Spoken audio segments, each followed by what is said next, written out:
আসসালামু আলাইকুম ওয়া রাহমাতুল্লাহি ওয়া বারাকাতুহু। আলহামদুলিল্লাহি কাফা ওয়া সালামুন আলা ইবাদিহিল্লাযীনা ইসতাফা, আম্মা বা'দ। সাউন্ড টানতেছে হালকা। আউযু বিল্লাহি মিনাশ শাইতানির রাজীম। বিসমিল্লাহির রাহমানির রহিম। আলহামদুলিল্লাহি রাব্বিল আলামিন। সাদাকাল্লাহুল মাওলানাল আযীম।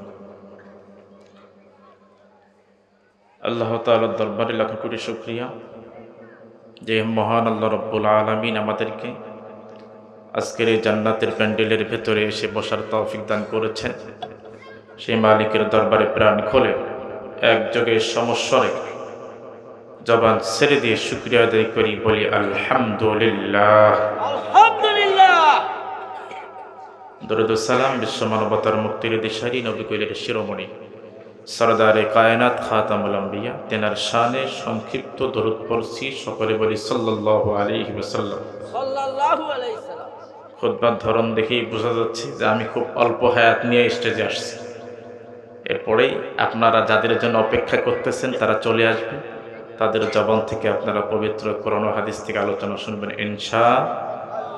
মাঝখানে একটু আসলাম আপনাদেরকে, ওই যে খাবার দেওয়ার আগে হাত ধোয় না, হাত ধোয়াইতে আসলাম আর কি। আমার আলোচনা আপনারা অনেকে শুনেছেন।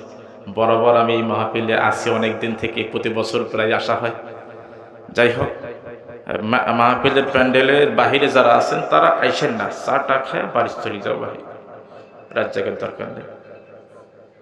আর যারা তাফসির শোনার নিয়ত করে আসছেন তারা ভেতরে আসেন। ভাই সবাই তো তাফসির শুনতে আসবে না, কারণ হচ্ছে কোরআনের তাফসির যেই প্যান্ডেলের ভেতরে হয় সেটা হচ্ছে জান্নাতের বাগান। কিসের বাগান?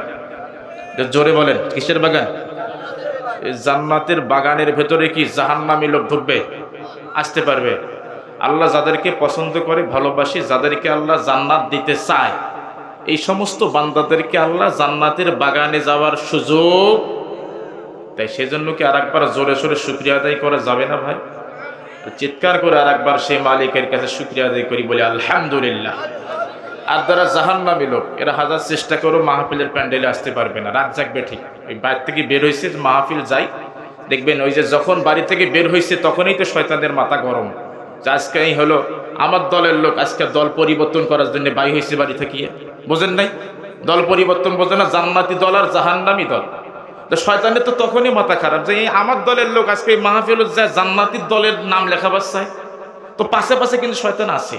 শয়তান দেখবে কি, ওই যে ওটি আসি দেখাইবে, এই দেখ রে কয়টা লোক আছে, এলাই যাস নে না, পরে যা।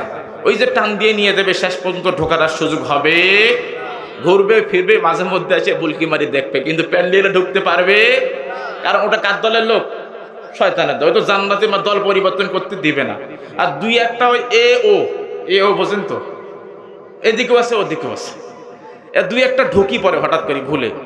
তখন শয়তান কয় কাম তো শাস্তির, আজকে মনে হয় দল পুরোপুরি পরিবর্তন করে। তখন শয়তান করে কি, একটু পরে আস্তে করে কানটা ধরে যে ভাই মেলাক্ষণ হয় বসি আছিস, এটা যা, আজকে ময়মুরব্বীরা সব ভেতরে আছে, বাহিরে তেমন ময়মুরব্বী নাই, চা বিড়ি সিগারেট যা খাবার মনে হয়েছে আজকে জন্মের খাওয়া খায় নেই, এইরকম সাল যা তুই জীবনও পাবি না। কথা ঠিক কেন?